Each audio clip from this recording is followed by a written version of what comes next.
Okay, now that we've completed the weather check across the nation, we should be ready to proceed with our meeting, so I'll call it to order. This is the 10th meeting of the Defense Committee, and I'm pleased to see that Major General Prevost is back with us. Thank you, sir, for your attendance here, and I'm sure members will have questions. And I understand that Mr. Hamilton and Madame Kutz are here to provide support on this very, very timely topic. Colleagues, my intention today is to ask our witnesses to speak first, then go to the round of questions, and once we've finished the rounds of questions, to ask you to stay on and approve of the rather modest budget and also the subcommittee report, as the members of the subcommittee met on Monday, and we have a report for you which we hope you'll approve. So with that, I'll ask Major General Prevost to introduce he and his colleagues and whatever remarks he wishes to make. So, General Prevost. Thank you, Mr. Chair and members of the committee. Good afternoon. So, je suis le Major Général Paul Prévost. Je suis le directeur. I'm Major General Paul Prévost. I'm Director of Staff, Strategic Joint Staff here in Ottawa. And my role is to advise the Chief of Defence Staff on all matters related to current operations, operational strategy, planning strategy, logistical support for all Canadian Forces operational activities and operations. I'll let my colleagues introduce themselves, and then I'll come back to you with my comments for this afternoon. Kevin? Kevin, you want to introduce yourself? Oh, you're on mute, I think. Mr. Hamilton. You're correct. I was on mute. Yes, Mr. Chair and members of the committee, my name is Kevin Hamilton. I'm Director General for International Security Policy at Global Affairs Canada. And Heidi? And good afternoon, Mr. Chair. My name is Heidi Kutz. I'm the Director General responsible for the Arctic, Eurasian, and European Affairs at Global Affairs Canada. So, Mr. Chair, if you allow me, I'll just have a few minutes of introductory remarks. Please. Okay, thank you. And once again, thank you for having us to discuss that very important matter again. So I'm here today with my colleagues to focus on an update on the situation in Ukraine and what the Canadian Forces and Global Affairs are doing in support of Ukraine, but also in NATO and in support of our allies as well. So we are on day 13 of this crisis, and the recent days have been devastating for the Ukrainian people, but also for their armed forces, quite concerning for all democracies, obviously. Since 2015, under Operation Unifier, our members of the Canadian Armed Forces have worked closely side by side with our Ukrainian counterpart, and we've trained 30,000 of them to prepare to defend themselves in a situation like they're living today. Given the increasingly volatile situation in Ukraine, we have removed all of the Canadian Armed Forces personnel that were in Ukraine. We had about 240 personnel there not too long ago, so they're now safe and sound outside of Ukraine. And we will remain poised to go back to Ukraine to continue our training activities once the situation allows. In support of Ukraine, the government has also announced a series of donations of military aid. You'll recall that 4 flights had been delivered before the crisis started, in addition to the $23 million of aid that we provided since 2015. And since the crisis has started, we have started lately to resume with our delivery of additional military equipment. Over the next few days, we are planning to deliver up to $75 million of new equipment, and this will be in addition to some announcements you may have heard in the recent days on additional military equipment that the CAF will be providing from our in-service inventory and for some of the equipment that had been declared surplus. We've also announced lately that we sent 2 military transport aircraft to Europe in order to help NATO and our allies to, one, move personnel and equipment around Europe to reorganize the theater in order to augment the deterrence of NATO, but also to help our allies to move some military aid that is destined to Ukraine. And so far, since last week, we've delivered 5 plane loads of military aid in support of other countries. In addition to our support to Ukraine, we're also bolstering NATO's eastern flank to deter Russia against further aggression. Operation Reassurance is the Canadian Armed Forces operation in Europe in support of NATO and our allies. Under Op Reassurance, we are bolstering the NATO eastern flank by sending additional troops to Latvia, an additional frigate, and an additional maritime patrol aircraft, in addition to the 800 CAF personnel that are already deployed in theater. The maritime patrol aircraft is already arrived in Europe and will be patrolling the Mediterranean waters to monitor the threats in that region. We have also started the deployment of our additional troops into Latvia, and that deployment will occur over the next few weeks. And finally, our additional frigate will be sailing out of the West Coast in the next few weeks to rejoin the standing NATO maritime group in the weeks to come. That will be an additional frigate. This one will be the HMCS Halifax. That'll be in addition to the HMCS Montreal, which is already in the Mediterranean Sea patrolling with the Allied navies. Finalement, nous avons également mis. We have also 3,400 members of the Canadian Forces on high readiness to be able to reinforce NATO if need be, should they need additional capabilities. This is to increase disincentive and, if necessary, defend against any aggression. Of this crisis, we'll try to answer your questions as best as we can, understanding the evolving situation. Alors c'est tout, je vous remercie. Very much. That's all. Thank you very much. Round, Ms. Gallant, 6 minutes, please. Thank you, Mr. Speaker, or Mr. Chairman. You mentioned that some shipments had been sent over, but have Canada's shipments of lethal A in terms of rifles, snipers' rifles, ammunition, anti-tank missiles, and grenades arrived in Ukraine? So, Ms. Gallant, I can confirm that the additional aid, other than the 4 flights we had sent before the crisis started, this additional aid that we've announced lately, some of it has started to flow starting yesterday. It's in the process of being delivered. I cannot confirm if it's been delivered yet.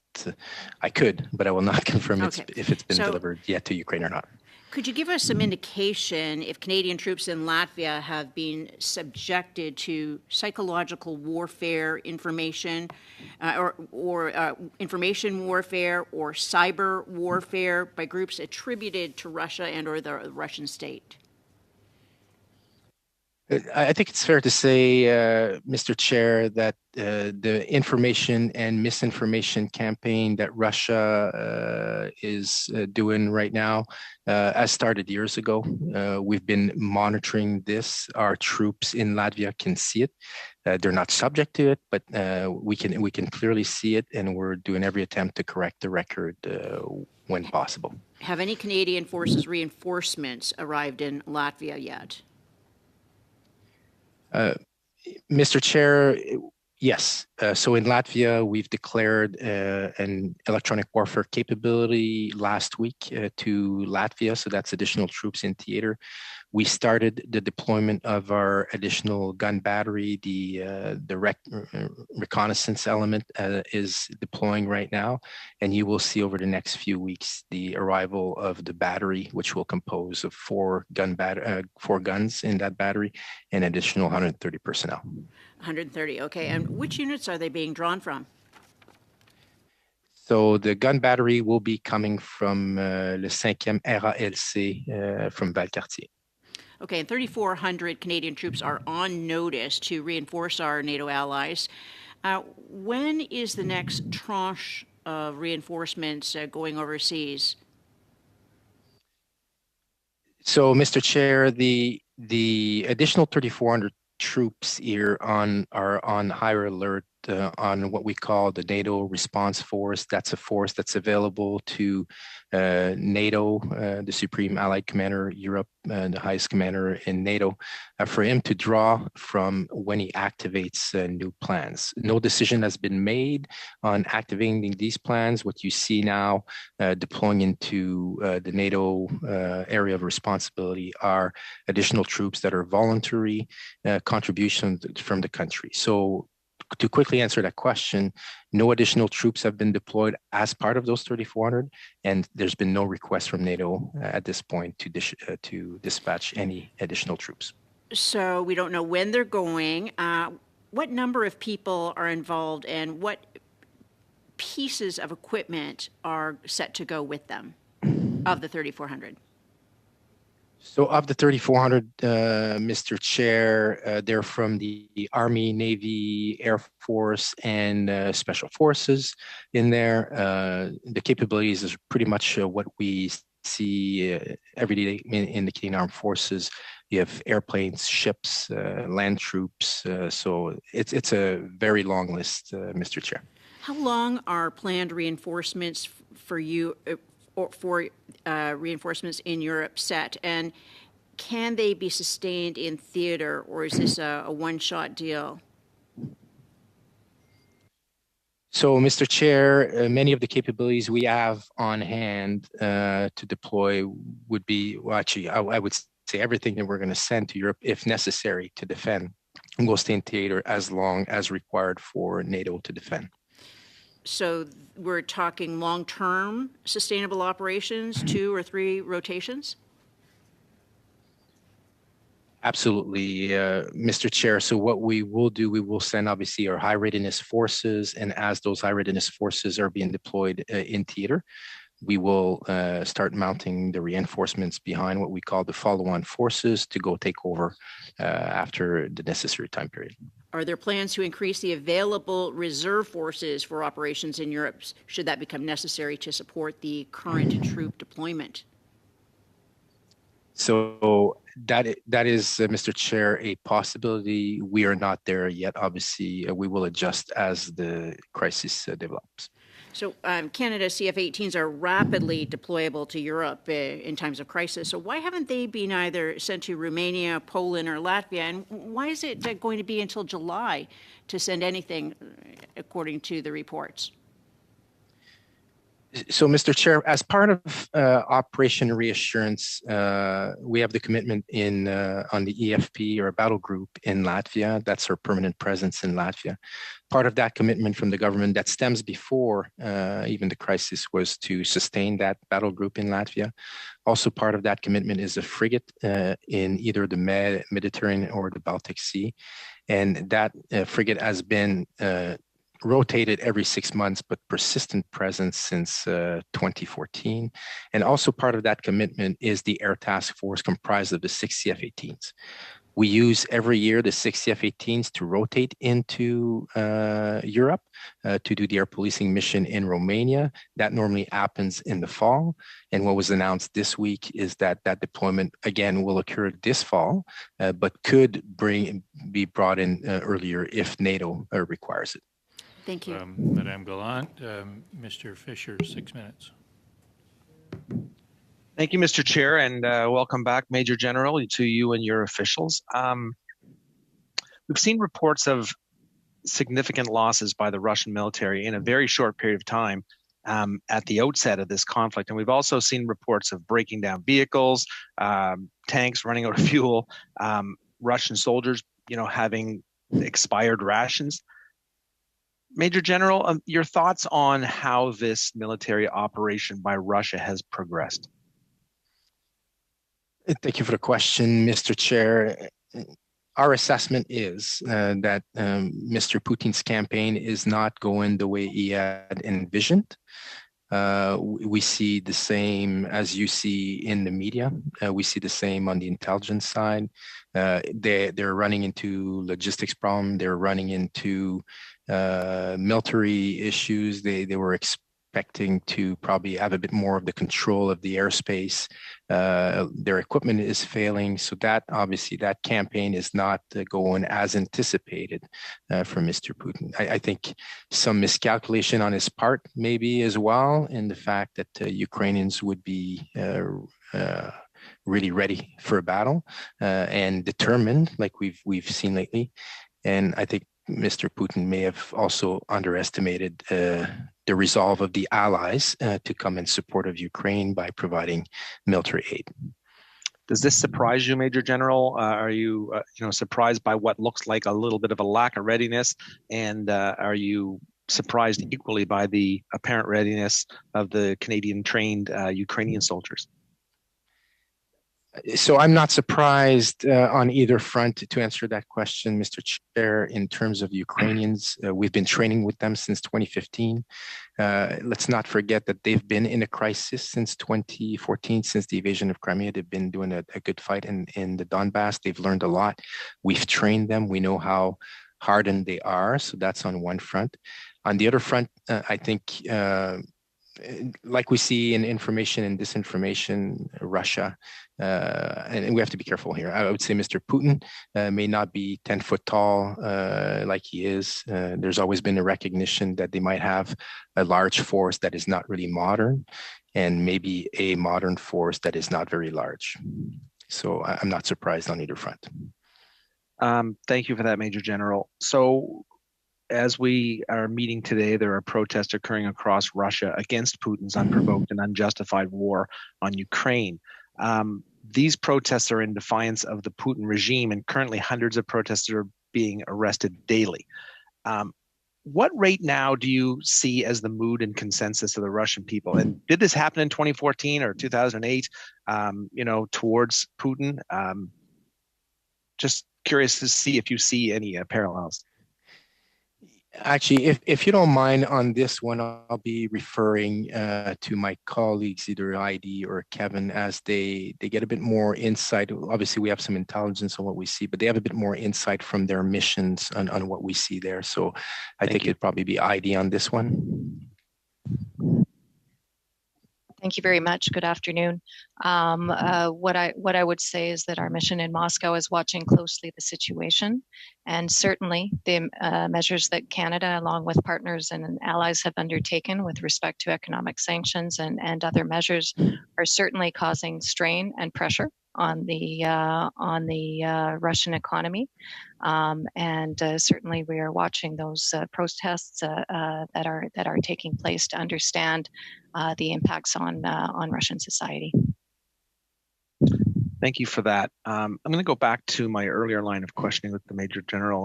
We're talking about Russia's readiness, and we talked about misinformation and information, and there was I think it was a university professor that was in a bunker, spoke to a Ukrainian professor, said something along the lines of he heard that 3,000 Russians had, and this was in the first 2 or 3 days, had been killed. And the CBC reporter quite smartly said, well, we don't have verified numbers there.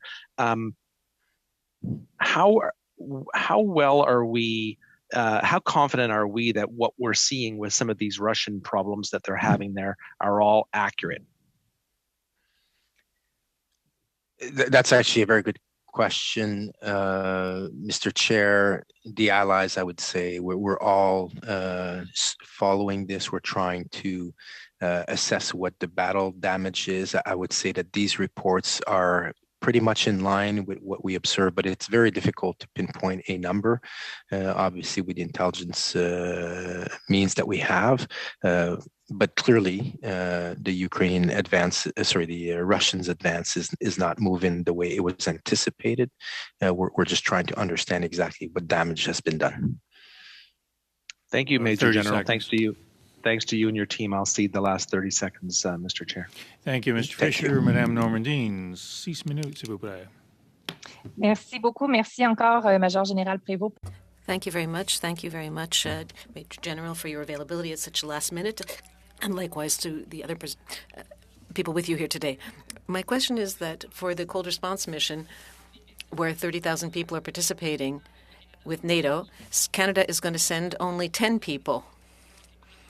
whereas in the past we sent 400, 500, up to 2,000 people. So I wonder whether this is not sort of an abdication of Canada when it comes to Arctic sovereignty, the fact that we're not providing any troops, or not many. Merci. Thank you, Ms. Normandin, for the question.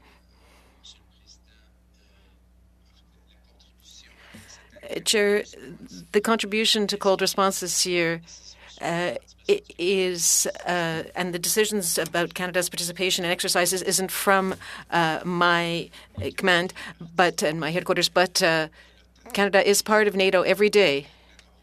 And close to Norway, where cold response was going to be, we recently had a maritime patrol vessel which was surveying Russian operations near Norway. We also have 540 individuals in Latvia nearby.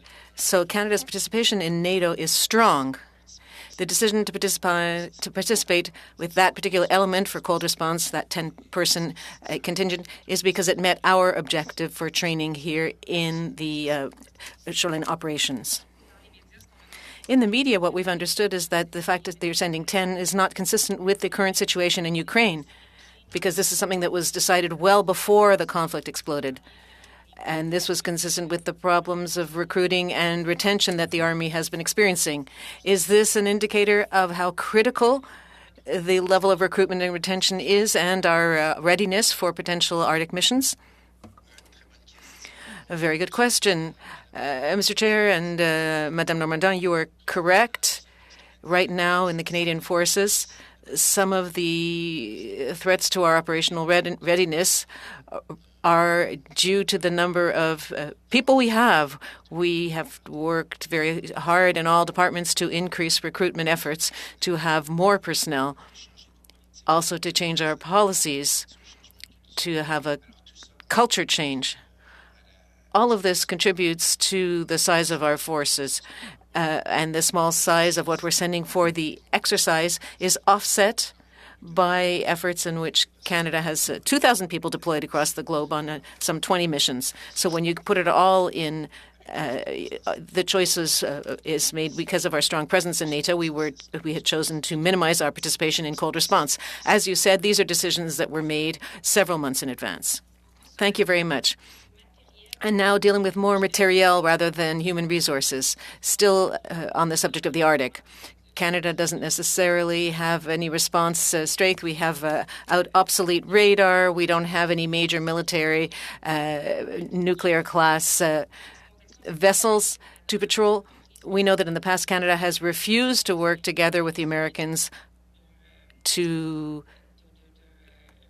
I'm looking for the word, to have any anti-missile shield.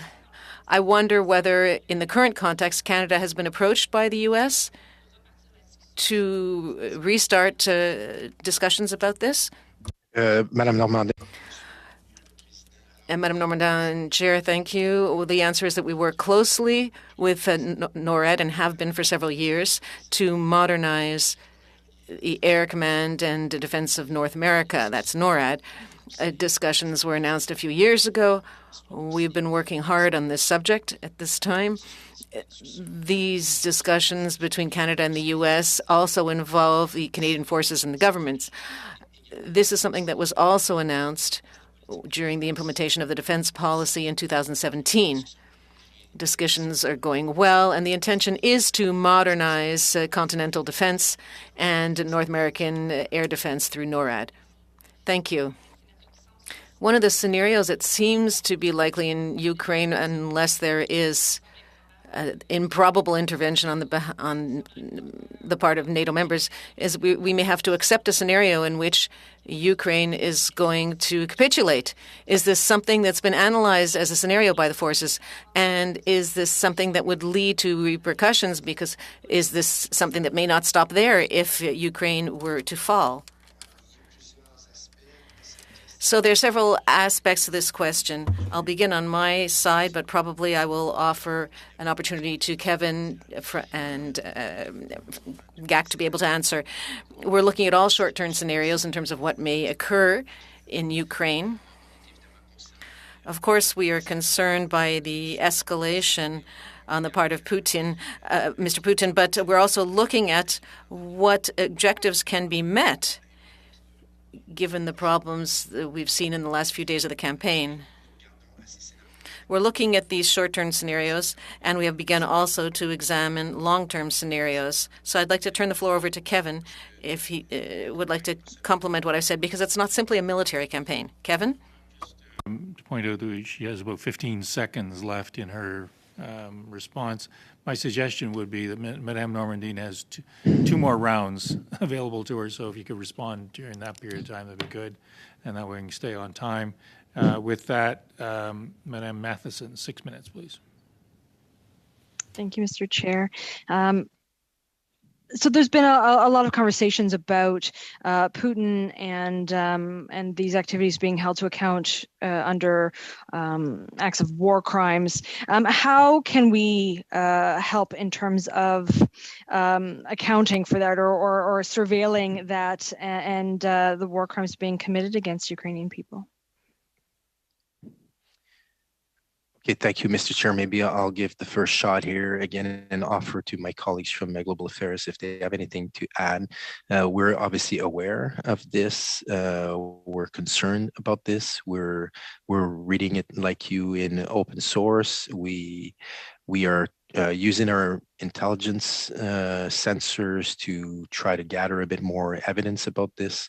Obviously, as it could be used later on in the process here. So I don't know if it's going to go to Kevin or Heidi on this. Certainly, I'm happy to take on that, the rest of that question, General. So as the General says, we're monitoring the situation with every capacity that we have to detect instances of war crimes and crimes against humanity. But already Canada has led in the state referral of this conflict of Russia to the International Criminal Court. And an investigation will be opened by the prosecutor of that court, and all evidence that we collect, as well as evidence from civil society and from our allies, will be put at the disposal of that court. Separately, the International Court of Justice has opened in The Hague, has opened an investigation against Russia for war crimes, crimes against humanity. And then finally, at the OSCE, Canada, along with many of our partners in that body, have invoked what's called the Moscow mechanism, which is a process by which the OSCE sends in monitors at a time when they can do so safely to collect information about abuses against human rights and not war crimes as such, but impediments on the humanitarian situation. Lindsay, could you just raise your mic a little bit? The translators are having, that's better. Okay, thank you. Sorry, thank you. So we've also seen an attempt, several attempts actually, at peace talks, and yet during those peace talks, during the creation of I forget exactly the term, the corridors where people can move through, attacks on that. There have been attacks on Ukrainians, and it's said to be, as to influence the Ukrainians in terms of those talks to have them concede more. Could you give your feedback on that, or your commentary on that? Will the Russians continue to do that? Are these corridors, will that be the sort of the future that we see consistently? General, would you like me to take that one again? Yeah, sure, Kevin. Sure. I actually thought it was for you from the get-go. Okay. So, Mr. Chair, yes, we've seen a number of attempts at ceasefires to open up the humanitarian corridors, and each time there's been a violation of that ceasefire on the Russian side. That's obviously a very cynical and cruel act. But of course, we continue to call on both parties to create those humanitarian ceasefires, to create those corridors, and to sustain them. So I know their talks are continuing between the Russians and the Ukrainians. I believe there will be talks in Turkey between those two parties as early as tomorrow, and that is one of the objectives that we've been calling for, is to create sustainable ceasefires. General, do you have anything to add on that, or? I don't, ma'am, unless you have any specific question on it. Okay. Just moving a little bit. So China, obviously, everyone watches China as well. They've sent out mixed signals in terms of the Russian conflict. And it seems that they're being a bit coy. They're hedging their bets on this. What involvement or support has China given to Russia that we know of, that we're watching? And again, your opinions on that, I guess, to both GAC and to General Prevost as a question. Maybe I'll offer Kevin the first cut at it, and I'll come in with additional if required. Sure. So I can't say that we've seen any explicit support from China towards Russia on this. In fact, we took note of Chinese foreign minister's recent statement that the sovereignty and independence and territorial integrity of any country should be respected and safeguarded, and that Ukraine is no exception. China's also called on all sides to exercise restraint, avoid escalation, and ensure the safety of Ukraine's nuclear facilities. Canada will continue to call on China to act in accordance with these principles. But China really, and something that we're trying to convey to the Chinese, is they face a momentous choice here on how they will exercise their global influence, and that they can support efforts to bring an end to this conflict as soon as possible. Very briefly, General. Yeah, maybe I'll add one piece here is I think we're demonstrating as the Alliance, as the West, our unity here. And I think China is probably noting this. Thank you, Madam Matheson. That completes our first round. Before we go to the second round, I just wanted a point of clarification, Mr. Hamilton. You said Canada has already started to refer cases of gross breaches of human rights to the International Criminal Court. As I understood it, and you can correct me if I'm wrong, the Americans are not signatories to that treaty. Are they able, therefore, to make reference, refer cases to the court? I believe not, Mr. Chair. I believe only parties to the Rome Statute, which created the International Court, can make those referrals. And that's one of the reasons Canada, as opposed to any number of other countries, led in that process. Thank you. That takes us to the next round, which begins with Mr. Ruff. Mr. Ruff, welcome back to the committee. You have 5 minutes, please. Thanks, Chair. My question, always good to see General Prevost. Look, I think I know the answer, but I'd like your take on it. Why did we pull, including us and the other Western forces, our troops out of Ukraine? Hindsight being what it is, because had we left them in, could it potentially have contained Putin's advance to just the Eastern Oblasts, Eastern provinces? Mr. Chair, thanks. And Mr. Ruff, good to see you again as we worked together not too long ago.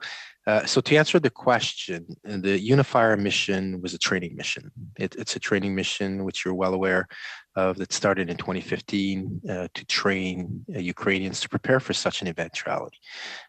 As not a combat mission, there's a certain level of risk that we were prepared to take with our troops based on the intelligence that we had at the time. And we have to really, really thank the intelligence community for the last 3 months with the queuing that we had, with the intelligence we had, with what we understood Putin's plans to be, including some intelligence that air attacks were imminent.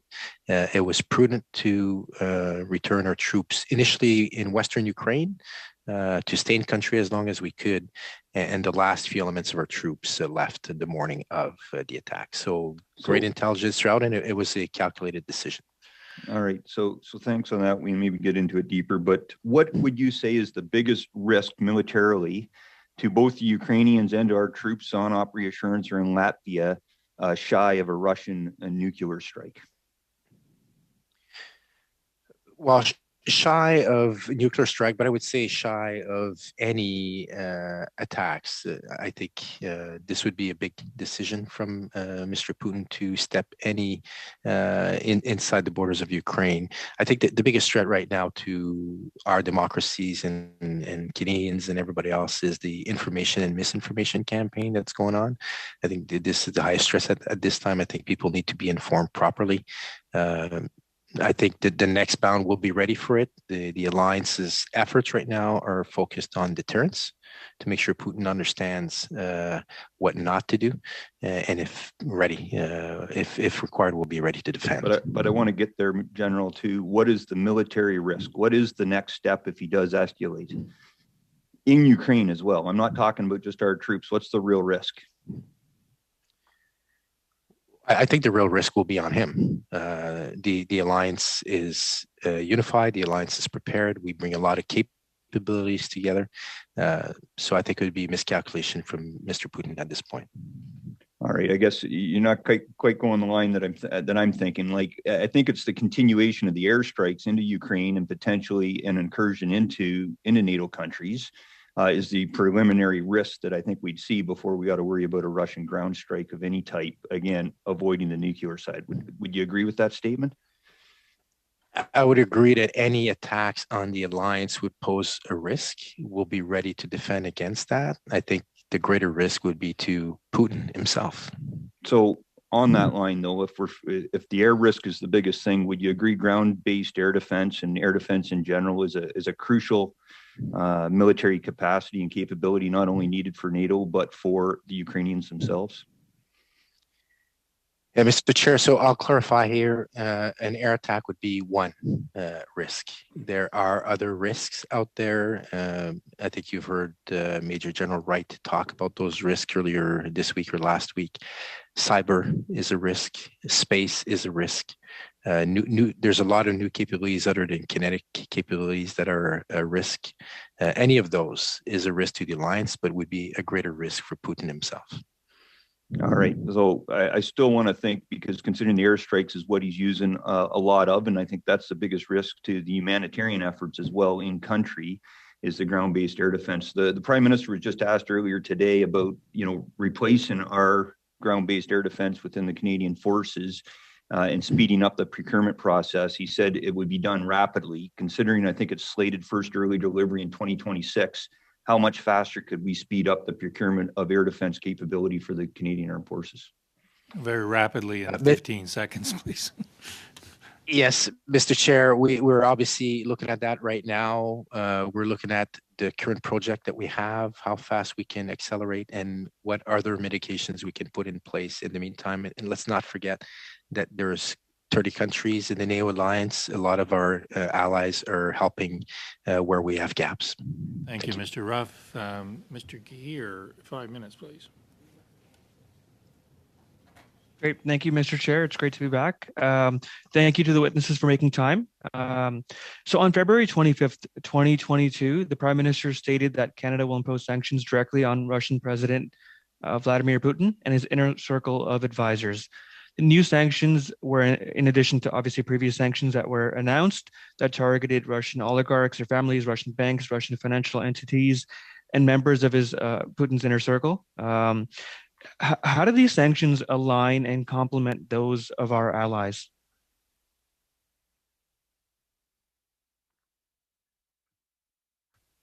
I think this question will be going to Heidi potentially. Sure, I'd be happy to take this question.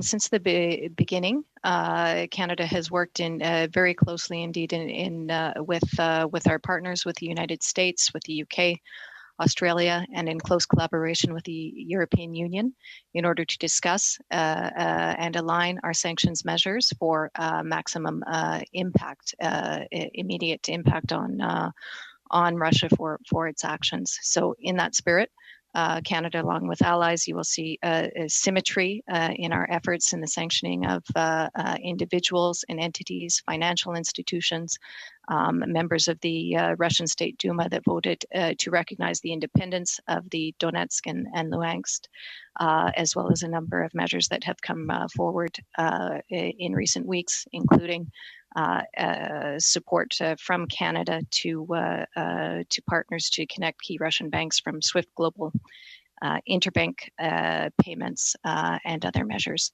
Canada continues to work with our partners and like-mindeds to align our economic measures for maximum impact and influence to try and get President Putin to desist from his current activities. Great, thank you.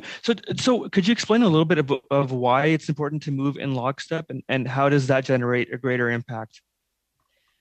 The reason that it's important to move in lockstep is simply critical mass. To be able to, Canada's economic relationship with Russia is different than other countries, and therefore, if it's possible to work in lockstep to address, to limit trade and opportunities to a number of countries and through a number of supply systems, it has increased pressure on the Russian economy, with view to stronger pressure to change the direction of the Putin regime. Great. And is the government currently working on further sanctions packages? Absolutely. We continue to work closely with like-mindeds in terms of additional measures should the situation continue. Great.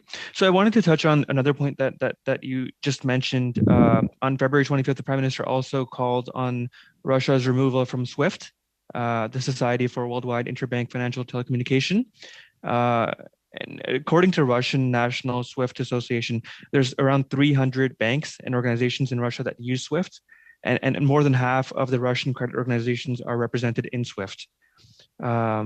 What impact is Russia's removal from SWIFT having?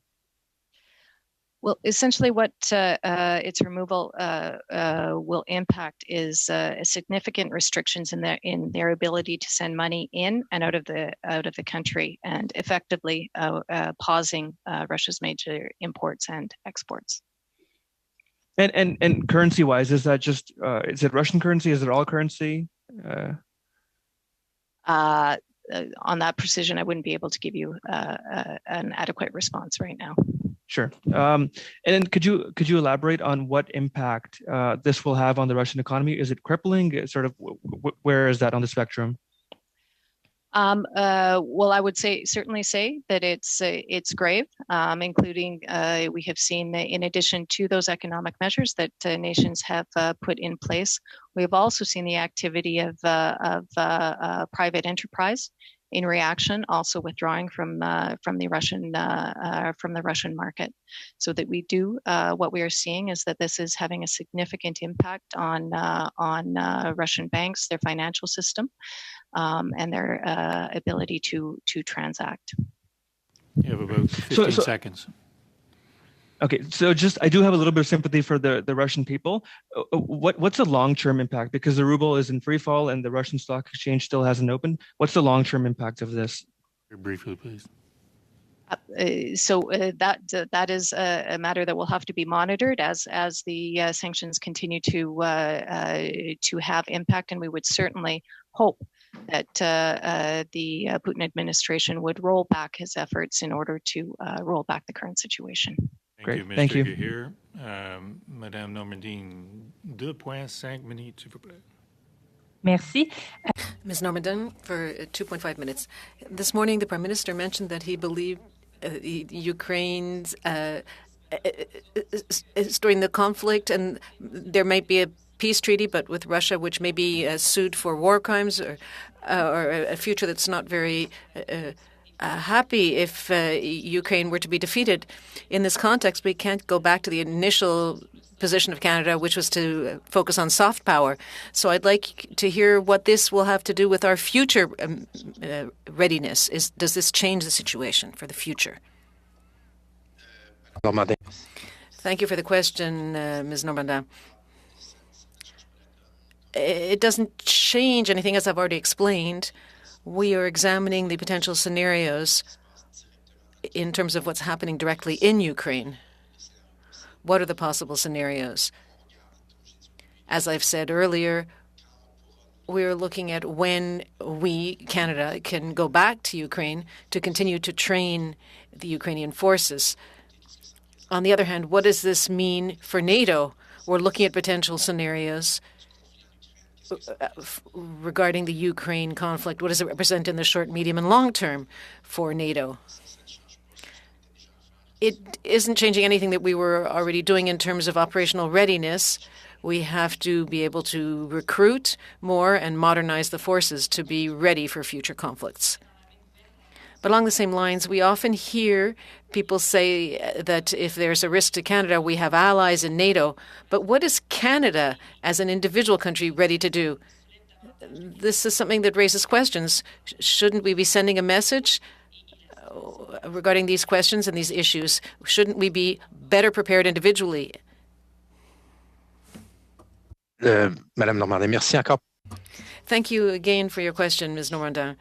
I think the approach is going to continue to be the same. Canada has always counted on its allies and has always contributed to the alliance, both with NATO, with 30 of our partners, but more closely regarding the defense of North America with our American allies. We have complementary capabilities in terms of the alliance in Europe and here in North America. And we are committed to continuing to modernize and to contribute as best we can to this alliance. Madame Matheson, 2.5 minutes, please. Thank you. So both Finland and Sweden are talking about now joining NATO. And I want to focus on that side of Arctic sovereignty that Ms. Normandin had been talking about in the previous round. But this would actually leave Russia as the only Arctic Council member within that 7-country council or 8-country council that isn't a NATO member. What kind of impact does that have on the council, on the Arctic, on those activities, on the department's viewpoint of going forward and Arctic sovereignty? Mr. Chair, if you allow, I'll ask Heidi maybe to take this one. Sure. Thank you for the question. The Arctic Council and the foundations of the Arctic Council are cooperation in the area of environmental and sustainable development cooperation. Military cooperation is actually deliberately excluded from the work of the Arctic Council, so it would not have any activity, military or security activity within that body. Except that everything that's happening now, I mean, all of those, the majority of the countries have removed themselves from meeting. Russia is the chair currently. Doesn't the entirety of this issue have an impact on that council? Yeah. Thank you, and certainly and absolutely it does. And you're noting in your remarks that last week Canada, along with Denmark, Iceland, Finland, Norway, the United States together condemned Russia's unprovoked and unjustifiable actions in Ukraine. And so this was 7 of the 8 members of the Arctic Council. At the same time, they upheld the importance of the Council's work, as I said, in the area of cooperation. But we're very clear in that at the moment, and given the chair of Russia of the Council as the rotating chair, that members would not be able to travel to Russia. And in fact, there was a temporary pause put on activity within the Council until an opportunity to work together to determine the modalities to work under the Council in light of the Russian chair. Thank you, Madame Matheson. Before I call on Ms. Gallant and Ms. O'Connell, I just asked the Conservative Party to indicate to me who their next questioners will be in the 3rd round. So 5 minutes, Ms. Gallant? It will be me. Russia appears to be engaged in a strategic pause on the ground in Ukraine. Can you give us your read of the next moves by Russia? And that's for Major General Prevost. Is he there? So yes, I am there. Sorry, I just had to unmute myself. Thank you for the question, Mr. Chair. We can see that there's a pause here from Mr. Poon, probably reassessing his campaign, reassessing his objectives. His next move would be speculation. We're obviously looking at scenarios here, but what his next move will be, we don't know at this time. Are there any conditions under which NATO would consider a no-fly zone over part of Ukraine? Are there options? So right now, Ms. Gallant, there are no options right now. It's off the table. I think everybody can understand it. It's fairly well discussed. I think the Secretary General himself has discussed this. This would mean something else. So there's no options of doing a no-fly zone in any way. So we've seen from Russia, its military is out of character with Russian operational art. Have you been able to draw any conclusions as to why Russia still does not have air superiority over Ukraine?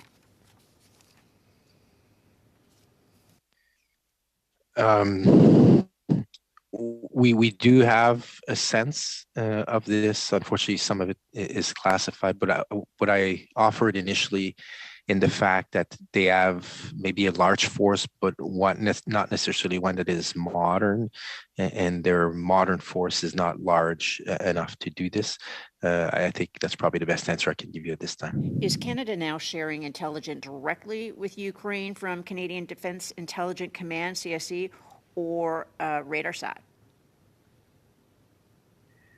On the issue of information sharing, intelligence sharing with Ukraine, Mr. Chair, this is done through our allies, through our arrangements that we already have. So some of that Canadian information intelligence is getting through Ukraine. In terms of the imagery, we're also providing through our allies imagery.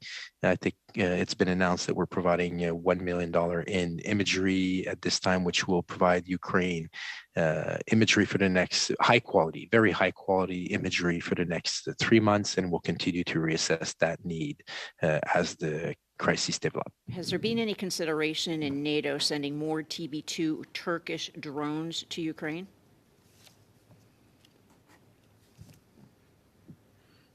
Mr.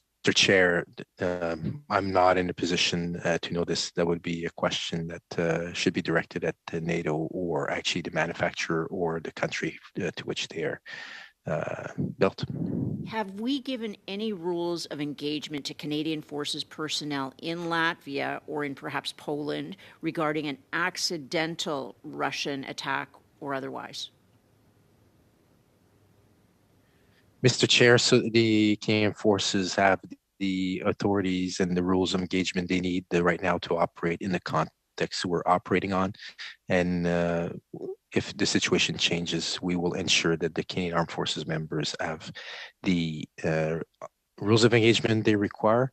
And I think we have to remind ourselves that at any time, any members of Canadian Forces, any units of Canadian Forces, any allies always has the right to self-defense. Have we any indication that Russia is purposely targeting humanitarian convoys or evacuation convoys out of Ukraine?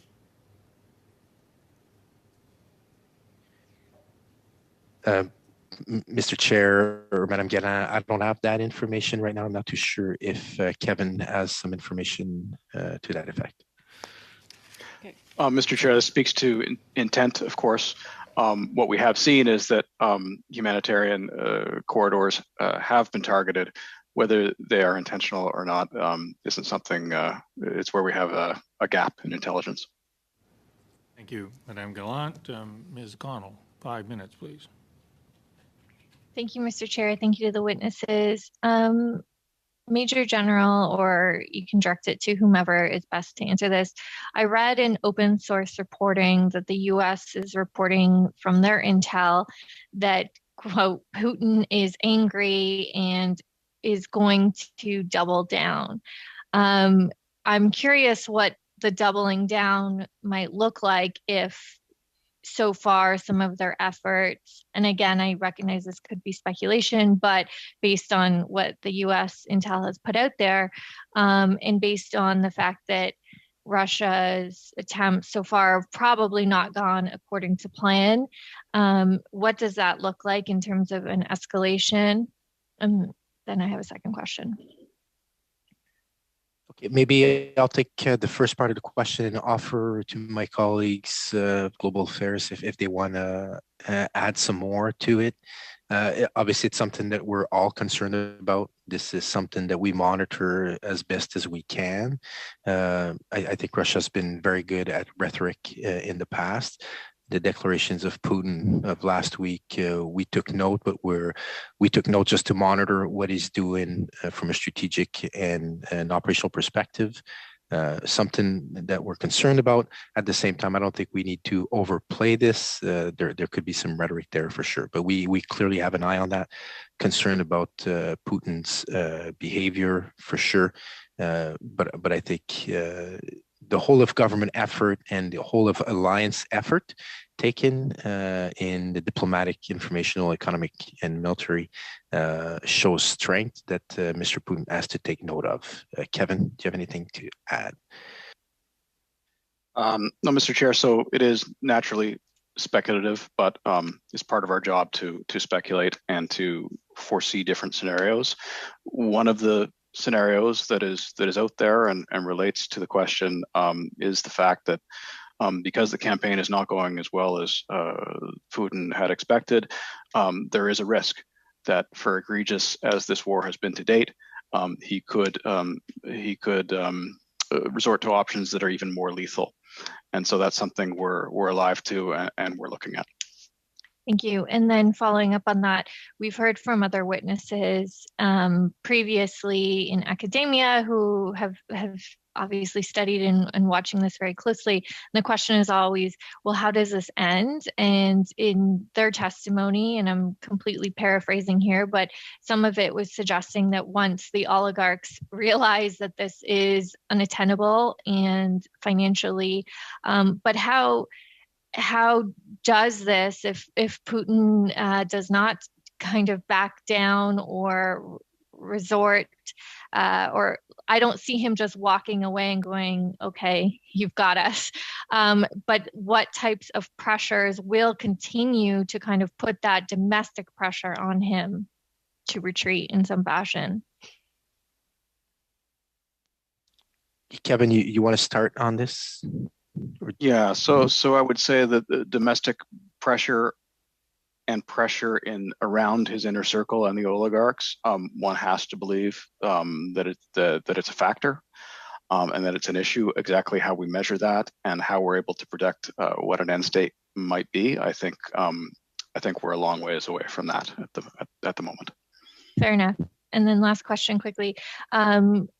I'm sorry, I forget who said it, but it was said that there are approximately 2,000 Canadian Armed Forces members deployed currently across across the world, and that the 3,400 number committed to be ready for NATO, is that in addition to the 2,000, or would you be pulling from other areas, other missions around the world?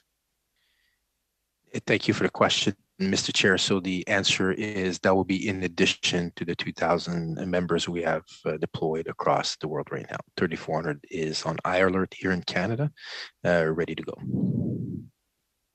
Thank you. Do I have time, Mr. Chair? You have half a minute. Oh, perfect. Thank you. And then in terms of our airlifting capabilities, or I recognize that the Alliance is utilizing resources from different Alliance members. Is Canada being relied on for, air support in terms of whether that's delivery of equipment, personnel? Is that an area that Canada is assisting with or capable and ready should the Alliance ask for it? Very briefly, please. Yes, I will. And I did cover it in my opening remarks, Mr. Chair. So we do have 2 CC-130 Hercules right now deployed in Europe in order to help the NATO countries move their personnel and equipment about the alliance, and also to help those countries deliver military aid on the borders of Ukraine. Thank you. Thank you, Ms. O'Connell. That completes our second round. We now go to our third and final round, starting with Mr. Ruff. 5 minutes, please. Thanks again, Chair. So quick question for the General Prevost again on strat lift. I've been talking to former colleagues that are on the ground in Ukraine, helping with the evac mission and getting Ukrainians out. There are short supply of transport, i.e. buses. Is there any capacity for the Canadian Armed Forces to lift small buses into Eastern Europe to help with the evacuation? Thank you for the question, Mr. Chair. So the answer to that is we have a long list of what Ukraine is asking for. I can go through the list to make sure if the buses were there. I don't recall that. We can look for sure into this issue. I'll take that with me. Thank you. Yeah, no, it's not so much Ukraine asking. I know this is coming from NGOs and people that are helping with the evac because of the just huge challenge in these refugees walking 4 days to get across the country and try to get to safety. To go back a little bit to my previous line of questioning on capacity for, what comes next, and it builds on Miss O'Connell's sort of questioning. When this is all said and done, the world's going to be in a different position. What does the Canadian Armed Forces need to do moving forward from a capacity and capability standpoint? Thank you for the question. For sure, the situation may be quite different when this is all said and done. To what extent, we don't know. But what we're doing based on the 2017 defense policy, there's 111 initiatives in there to continue to modernize the force. We're going to continue to also modernize the force in accordance with the NORAD modernization plans that we have in conjunction with the U.S.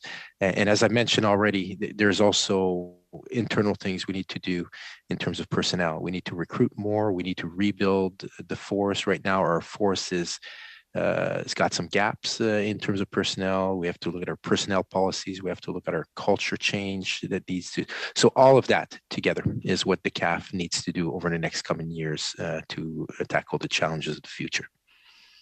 Would you agree that some of the challenges to attract those new Canadians to join up and serve in the Canadian Armed Forces, is that desire to, making sure they have the best equipment and the equipment's ready, and considering the threat situation now has fundamentally changed. The things like we need a quick decision, something I know you're familiar with the fighter project and the fighter replacement. We need a decision on that sooner than later.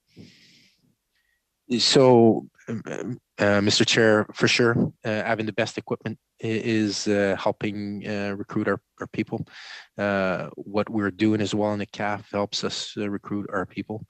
We have the plans. I think the fighter replacement is on track. There's plans for the ships. There's multiple capabilities that are being brought on to the force based on our previous defense policy and NORAD modernization.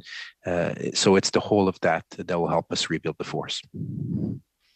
So, yeah, I agree with that. I guess my question, though, is how soon do we need a decision made? This fighter replacement thing, going back to my time in uniform, and even previous to that, this is something that's been bandied around and discussed, and I'd argue more in your environment of the Air Force. There's very much a desire for a decision sooner than later, whatever that decision may be. When do you think that decision will be reached? Mr. Chair, so I'm not at liberty to answer that question. One, because I'm not involved at all in the procurement in the CAF. I manage operations from a strategic perspective. I think the project is on track in the coming months. We should see something new. Thank you. A minute left, Mr. Ruff. Thanks, Chair. I guess to go back to the ground-based air defense, we saw during our Afghanistan time, and I know you're very familiar having commanded that task force there, we were able to procure strategic lift in a very rapid fashion, considering the threat and the situation. It's a fair assessment that we could procure something as simple as ground-based air defense, within a year, if the political will was there? Mr. Chair, so to answer that question, which I think I've answered before, so we have a project in development right now to have ground-based air defense in the CAF. It's part of our SSC, our defense policy from 2017. At the same time, we're operating right now in Europe as part of an alliance. Part of the battle group that we command in Latvia, there is an air defense capability, and we're looking at other capabilities that will be coming on board in the eastern flank at this time. So there's no gap from that perspective, and there's a procurement plan to look after that gap over the long run. Thank you. Thank you, Mr. Ruff. I'll take the next 5 minutes, and I want to direct the first question to General Prevost. The general consensus seems to be that President Putin is stalled. That it follows from there that people are surprised. The people that look at this are surprised, and yet, and that this has not been a very successful campaign, and yet, surely to goodness, there is a pattern in President Putin's behavior. If you look back on Chechnya, he had initial success, and then it was really a brutal campaign. Similarly with Syria, initial success, and then really a brutal campaign. We appear to be in a similar pattern, and I'd be interested in your thoughts, because there was some initial success, and if you look at a map of Ukraine, there has been some significant penetration into the country by Russian forces. But now they're either stalled or are prepared to shell civilians and non-military targets, which is very similar to what Chechnya looked like and very similar to what Syria looked like. So the real question is, for how long are we prepared to let this pattern continue? So, Mr. Chair, so this is something we're very concerned about. We're trying to understand better the indicators, what Mr. Putin's doing or is going to do. We're just looking at different scenarios here of what he could do. Obviously, there's a pause there, which on the military side, it's not going as he wanted. There's also, I think, reassessment from his part on what the whole of government, the whole of alliance is doing right now. We've talked about the impacts of the sanctions on this, and I think he's reassessing, and maybe I'll turn to also Kevin to talk. At the same time, there's more and more talks happening between Russia and Ukraine. Just before you turn it over to peace avenues. Yeah, just before you turn it over to Mr. Hamilton, there is a pause there. But it's a vulnerability on the part of Mr. Putin, a vulnerability that he'll close sooner rather than later. So are we not giving up, if you will, military opportunities while we try to figure out what should we do next, or we hold ourselves back from doing what, in military terms, we would actually do without hesitation? So, Mr. Chair, so that is not for us to do. At this point, we're obviously watching what's going on, what could be Mr. Putin's next step against Ukraine, but also for the alliance. That is not for us right now to make a decision on what we should do next in Ukraine. Kevin, maybe? Certainly. So I would say that everything that we're trying to do nationally and as part of an alliance is to forestall a worsening of the military situation on the ground for the Ukrainians. All of our sanctions, the lethal aid to the Ukrainian armed forces, the non-lethal aid, humanitarian assistance, the diplomatic work that we're doing to rally not just sort of Western countries, but the entire global community to condemn Russia for what it's doing. All of that is focused on an effort to attempt to have Mr. Putin have a second thought about what he's trying to do militarily. Yeah, dearly love to challenge that question, but I got one last question, and that is the misinformation, disinformation campaigns that the President Putin is immensely skilled at. It's clear that that's going on in Ukraine. It's clear that it's going on in Eastern Europe. What's less clear is what might be going on in Canada. Has there been any strategy on the part of GAC or anyone else to deal with the misinformation, disinformation campaigns that are going on in Canada? So maybe I can start, Mr. Chair, and then offer to Kevin or Heidi to supplement. So in the CAF, what we're doing about information, disinformation is we're making sure that if there's disinformation out there about what the Canadian Armed Forces are doing, we correct the record. And that is true here in Canada, but it's also true internationally. There are greater efforts being done from the whole of government on this, and to which Global Affairs has a great role to play. So I'll turn it over either ID or Kevin to comment. Very briefly, or my colleagues will get very upset with me. I can jump in briefly. I'll just say, specifically in Canada, we're taking steps to counter Russia's disinformation campaign, including by the government has asked the CRTC to review the presence of Russia Today, the news channel Russia Today, on Canadian airways. We understand the CRTC as an independent body is looking at that and will make their decision. Thank you. With that, Madame Normandine, 2.5 minutes, please. Thank you very much. I have a single question, but with a relatively long preamble regarding the no-fly zone. We understand behind President Zelensky's request, the idea is for a no-fly zone to protect civilians. And we understand that you can't simply say, oh, there's a no-fly zone and it'll work. This implies a military response on the part of NATO to slow down Russia's air fleet, should that arise. But there seem to be more and more direct attacks against civilians. We've seen it this morning at Mariupol, and there was death. So can this be part of a strategy to perhaps push things to see just where the line in the sand is to trigger a NATO response? Or isn't this maybe a way of pressuring NATO? And there's dissent within NATO because there's more and more popular pressure for NATO to intervene in this context. So is this a strategy that's going to be used, in other words, to attack more and more severely against the civilian population? Mr. Chair and Madame Normandin, I'm going to answer the first part of the question, and perhaps I could refer to Kevin to comment as well.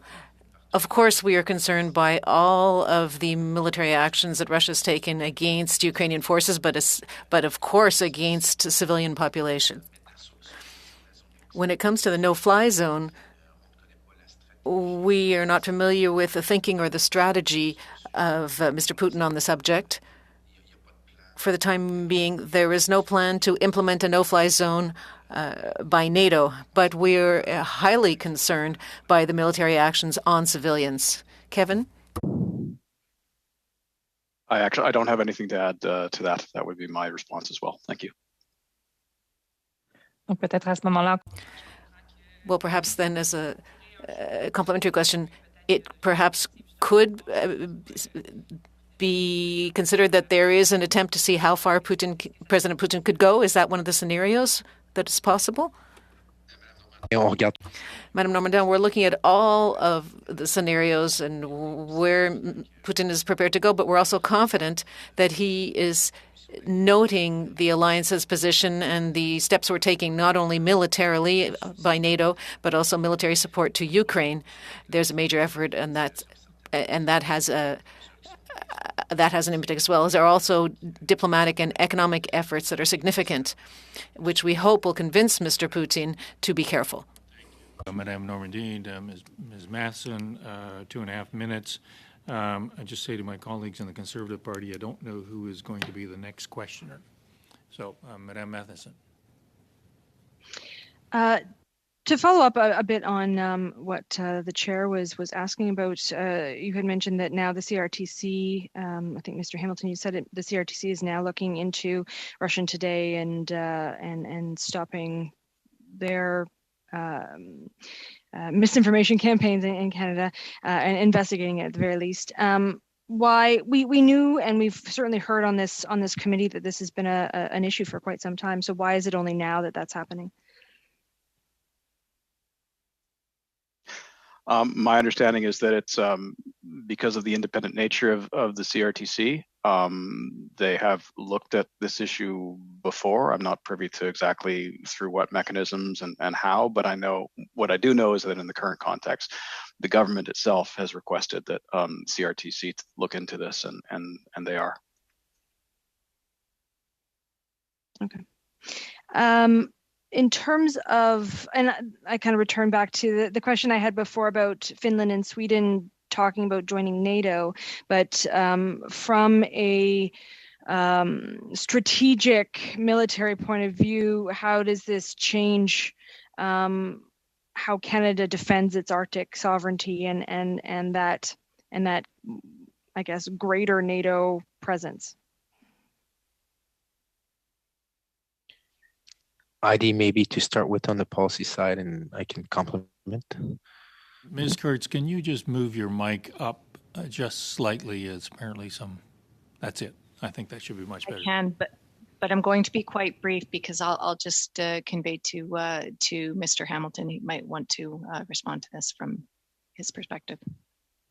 Certainly. So already NATO has a very strong relationship with both Sweden and Finland, even though they're not allies. There is a close relationship, and one would argue that it's gotten closer in the current context. But although there is talk sort of out there in the ether of Sweden and Finland joining NATO, that's a decision for those governments to take, and it's my understanding is it's not a decision that they are close to taking.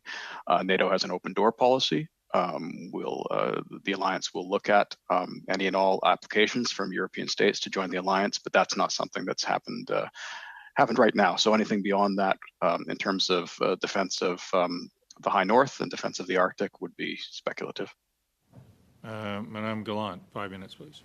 Thank you, Mr. Chairman. I want to have Major General Prévost be more specific with respect to our original question on shipments of lethal aids. So what is it that the Ukrainians now have in hand? Is it rifles, snipers' rifles, anti-tank missiles, or what actually has arrived in Ukraine?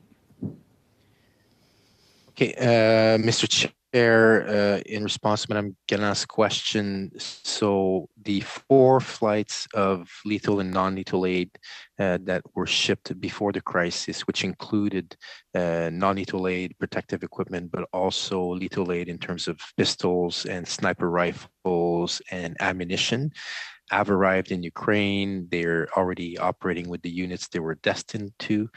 Yesterday, since the crisis started, yesterday we shipment moving new material into not Ukraine but on the borders of Ukraine. That shipment is arriving today in theater and will be with the Ukrainians over the next few days. So I understand that the TB2 Turkish drones to Ukraine are okayed by NATO. Why is it that Canada won't send some of their drone equipment, detection equipment to Turkey, but they would be willing to consider sending it to Ukraine? So Madame Gallant's part, I think you've seen last night the Prime Minister announced $50 million of additional new equipment in there. Part of it, there was an announcement that cameras will be shipped to Ukraine.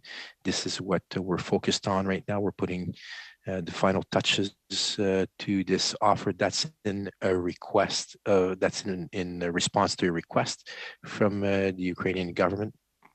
As far as the policy aspect to it, I'll maybe turn to Global Affairs if they have an answer to that.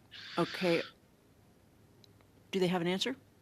Okay. If not, then I don't have any further information, please. We learned several days ago that there was an increased level of radiation after the Russian equipment had plowed through Chernobyl, 20 times the level of radiation. Now, granted, the closest reactor set is in western Ukraine next to Poland, our closest NATO ally, and we may have troops there. What do we have in the way of hazmat, in particular the CBRN that refers to nuclear, on hand for troops that we have deployed to that part of Europe?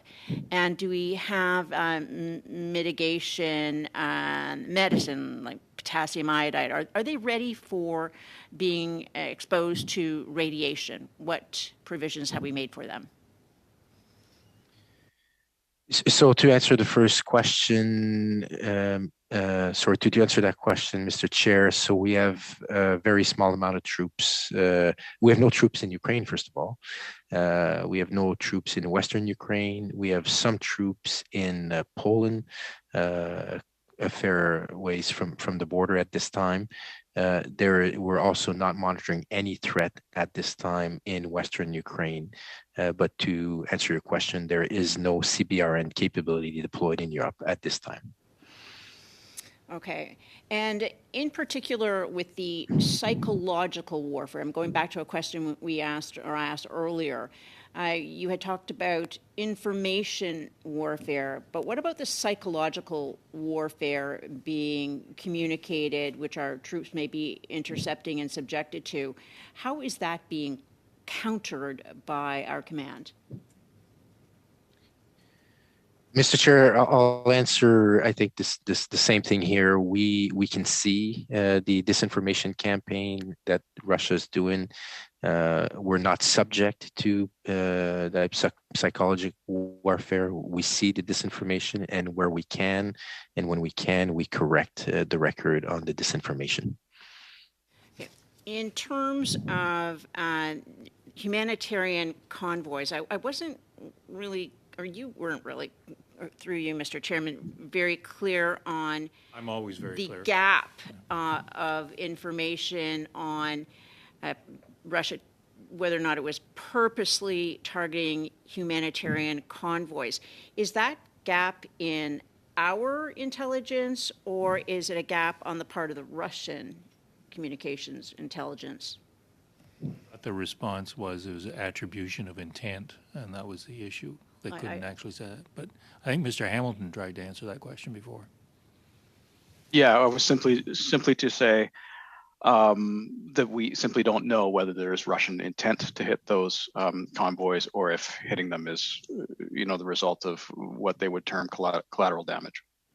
Thank you. Okay, thank you. Mr. May, final 5 minutes, please.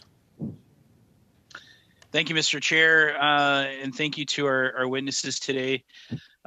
Following recent announcements of the deployment of up to 460 additional Canadian Armed Forces personnel to reinforce Operation Reassurance, including in Latvia, and the approximately 3,400 Canadian Armed Forces personnel have been placed at a higher state of readiness to deploy to the NATO response force, of course, should they be required. The Prime Minister announced yesterday that Canada intends to extend Operation Reassurance. How might Canada's support via this mission evolve? So I'll take this one there, Mr. Chair. Thank you for the question, Mr. May. So right now, this operation was due to be renewed a year from now. And that operation is all about reassurance of our allies and our presence in NATO. Right now, part of that operation, as explained initially, we have 540 troops. So we've been commanding the battle group in Latvia for the last 5 years. There's 13 nations involved here, and we're quite proud of that achievement. We also have a ship and also an air presence in the form of CF-18s, and now also the maritime patrol aircraft, which we added lately.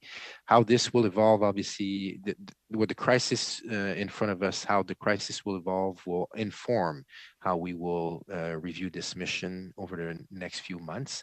Our intent is to review this commitment for multi-year, as the Prime Minister announced yesterday. What will be the final setup of that mission will be based on where we are in the campaign and how we can sustain over the long term our presence in Europe. How does Canada's role in NATO's operations in Central and Eastern Europe under Operation Reassurance compare to those of other NATO member states? It's at par for sure. It's even more than at par. I've just mentioned we are the lead in the Latvia battle group right now. There are 3 battle groups established under the old construct. NATO is in the process of adding battle groups along the Eastern Front. But on the 3 battle groups that were already established, Canada is the lead of many nations in there. And actually, the battle group that we command in Riga, Latvia, is the most multinational of all the battle groups deployed along the Eastern Front there.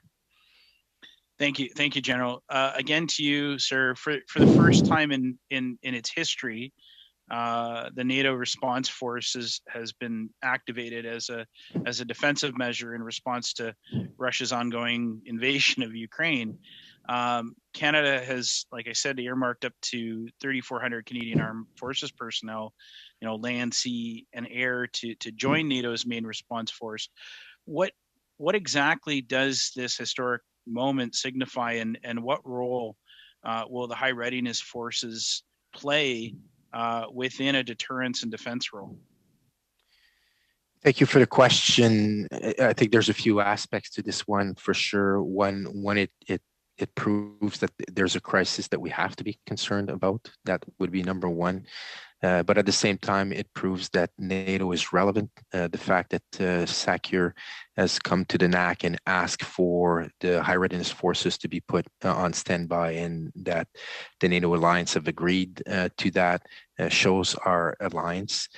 And then the next steps for this, as I've mentioned initially, the concept here is that all nations have been asked to contribute voluntary contribution because there's obviously a lot of forces already available in Europe. We're mounting a new force in accordance with the graduated response plans. And that high readiness force will be used at the right time to reinforce should it be necessary. And quickly, because I know my time is running out, but you mentioned, Canada's strong participation. What factors would you attribute to that participation? I think it's our commitment to our alliance. Canada has always been about alliances, about multilateralism, and the fact that now NATO is calling upon us to help, we have to answer that call. Excellent. I'll take the last 10 seconds here just to say thank you very much for being here at such short notice and being with us and help contribute to this study. Thank you, Mr. Chair. Thank you, Mr. May, and I too would like to, on behalf of the committee, thank all 3 of you for your time. We've talked a bit about misinformation and disinformation, and the best antidote to misinformation and disinformation is truth.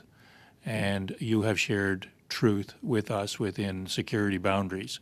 And I think it's very important to have these continuation of these kinds of meetings as we get deeper and deeper involved in this conflict, because we need to continue to counter the misinformation, disinformation campaigns with factual truth such as you've shared with us today. So thank you for doing that, and we appreciate your ongoing willingness to appear before this committee, and stand by your phones. You might be asked again. In fact, I can pretty well be assured you'll be asked again. So thank you, Ms. All right. Yeah, thank you. Always a pleasure. Thank you. Thank you, Mr. Hamilton. Thank you, Ms. Kurtz. I'll let them go, and then, colleagues, we've got 2 things to do of what I hope is a routine nature, unless people want to enter into some grand debate about a budget of $4,625 plus cookies. I asked somebody to move it. I see Jennifer is chewing on her cookies as we speak, in anticipation that this budget will pass. So Ms. Connell has moved. Any discussion? Yes. What kind of cookies? Yeah, what kind of cookies? Okay.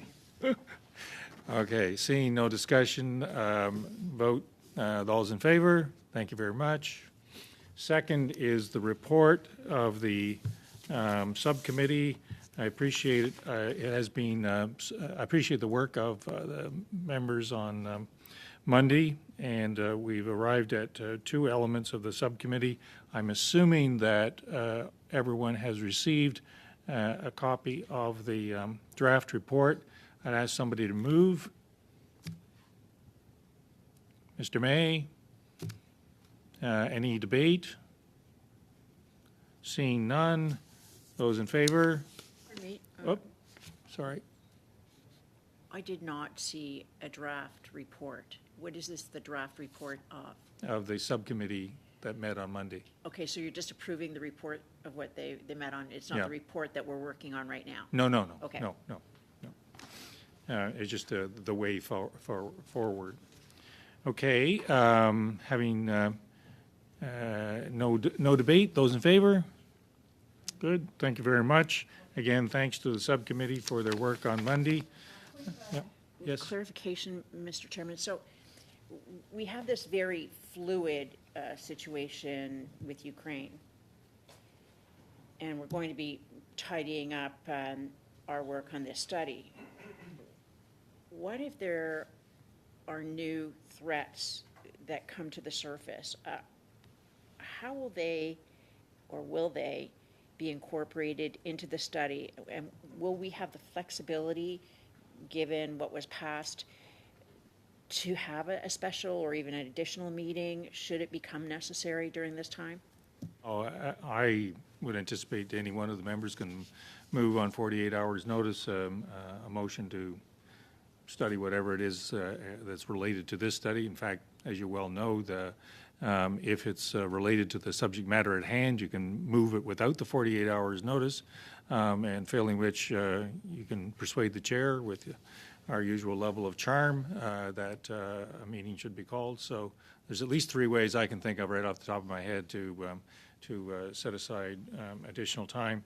I just make the comment, though, that because we're in a hybrid format, it's extremely difficult to get meetings organized outside of our time slots, which I hope that over time that will be rectified, but we'll see. But you're absolutely right to point out what a fluid situation this is. I don't know whether it's a conflict. I don't know whether it's a war, but regardless, I think General Prevost, in response to Mr. May's question, I think, was that things are changing. Things are dramatically changing, and Canada's threat posture is going to have to change with it. So that brings me just to do a brief summary of what we passed, which is that March 11th is the deadline for updated threat analysis witness lists. March 18th, deadline for recruitment and retention witness lists. March 21st, supplementary estimates, assuming minister is available, which we have some assurance she might be. March 23rd, we continue with threat analysis and potentially Latvian government officials. The Deputy Prime Minister and Defense Minister of Latvia is asked to meet with us. We will try to accommodate. Again, we have limitations, and how this will work out, I'm not quite sure. March 28th, additional continuing threat analysis. March 30th, threat analysis and or drafting instructions, and April 4th, 6th, recruitment retention commencement of that study. So that's kind of your outline for as far as we can take it at this point. But again, I appreciate all of your cooperation in making this meeting happen. We're all glued to our televisions and or media watching the events unfold in Ukraine, and it's good for all of us and good for the people of Canada to have this medium that allows a fulsome discussion with officials in a format that is informational as opposed to confrontational. So with that, seeing no objection, I will adjourn this meeting. Thank you.